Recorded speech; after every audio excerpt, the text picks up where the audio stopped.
Yeah. So if people don't want to do them, how are you going to convince them to Well, do them? it comes back to how you get people back into the workforce. And one of my But that was an effort to do it, didn't Well, work. one of my biggest criticisms of this government, which is a point I've made on this programme, I think, a year ago, was that it no longer pays to work in the United Kingdom if you're a low-skilled worker. Taxation, thank you. Okay. Taxation rates are so high, it just doesn't make sense. All right, let me bring in Anand here. So we've heard from two people there, at least two people, who when you vote to leave the EU, you thought that a result of that would be, amongst other things, that immigration would come down. And as we know, net immigration was 330,000 at the time of the vote in 2016. It's a record 606,000 now. I mean, to be fair to the Leave campaign, as far as I can recall, Vote Leave never said we'll reduce numbers. They said we will take back control of immigration. The Tory manifesto of 2019 said overall numbers would be lower, but the problem there isn't with Vote Leave. But the issue is... Well, except at least two people had the perception that that's what was going to happen. But into the official Leave campaign... Michael Gove said they'd reduce them to tens of thousands. That's what Michael Gove said.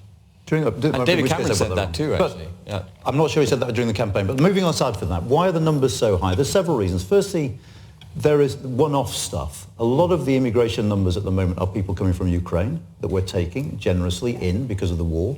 A large number of people coming in are people from Hong Kong, who again we gave a separate scheme to because of the clampdown by the Chinese. A lot of the people coming in are students, and whatever you think of students, they leave.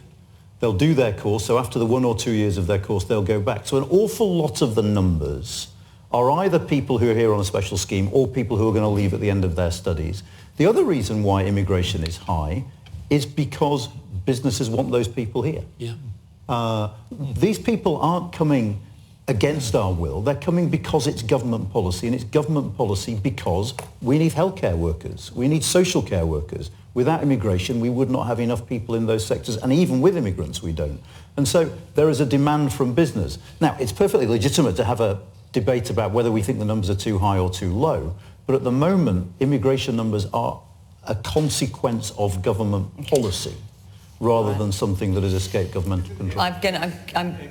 Okay, forgive me, because I'm going to bring in two members of the panel, and then I want to move on, because there's one very important question I want to get to at the end, and I want to make sure I've got plenty of time to do it. So reasonably briefly, John, if you would. Well, we are now able to take control of our borders and control our immigration. I think that is great progress. So what do you say to Derek, then, who's not very happy about it? I'm just going on to that. I quite understand why people were not expecting 600,000. I wasn't expecting 600,000.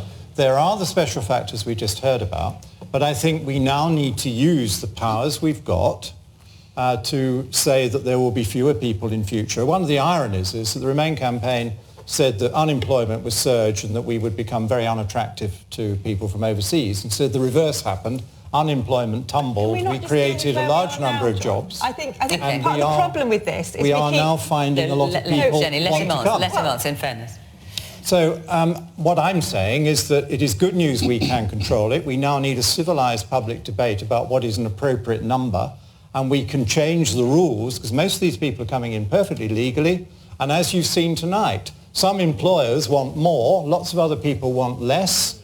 One of the points I always make in the debate is you have to be realistic about the costs and what you can offer. I don't want to invite people into my country if they can't find a decent house and a decent job and live to a decent standard. That's particularly why they are coming. Okay. We are putting too much pressure, in my view, on our supply of houses and our supply of really good jobs, and that is causing stresses and strains as we've seen tonight. So I do think we need, after these special factors, to tone it down, but it is great news that we, the British people with our government, can actually do that. Alistair. I was very interested in the gentleman there talking about the need for the politicians actually to explain things honestly. And I think, for example, in relation to the broader immigration picture, the fact is, we talked earlier about the economic consequences of Brexit. And one of them is that there was serious disruption to the labour market. A lot of people, for example, you mentioned the health service, left. People who were suddenly either left because they couldn't stay, couldn't get settled status, or they left because they didn't feel welcome. So we have a staffing crisis in some of our public services, in part because of that.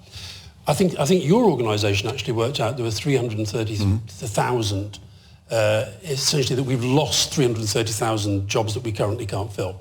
Now, so I think the politicians have got to be honest about that and say, we are going to have to fix some of these problems by making it easier for some people to come in. And instead of what they want to do, they want you all to think that the immigration problem is all about people fleeing war and persecution on the small boats. The real problem we've got to address for the future of our economy is how we fix the supply chain issues that the gentleman there was talking about, and also the labour market churn that we've had. That is going to require some immigration, and I think the government and the opposition should be honest about that. Okay.